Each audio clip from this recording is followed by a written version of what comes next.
ఒక్క ఎంఎస్ఎంఈలో 2,48,906 మందికి ఉద్యోగాలు వచ్చాయి. స్కిల్ డెవలప్మెంట్ ఇంటర్వెన్షన్ పెట్టి జాబ్ ఫేర్స్ పెడితే 1,46,627 మందికి వచ్చాయి.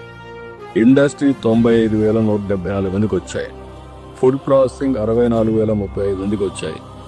అదే మరి గవర్నమెంట్ జాబ్ క్రియేషన్లో ఇప్పటి వరకు ఏదైతే మెగా డిఎస్సి కానీ పోలీస్ కానిస్టేబుల్స్ కానీ మిగిలినన్ని చూస్తే 30,595 ఉద్యోగాలు గవర్నమెంట్లో ఇచ్చిన ఘనత ఈ ప్రభుత్వానికే దక్కలేదు.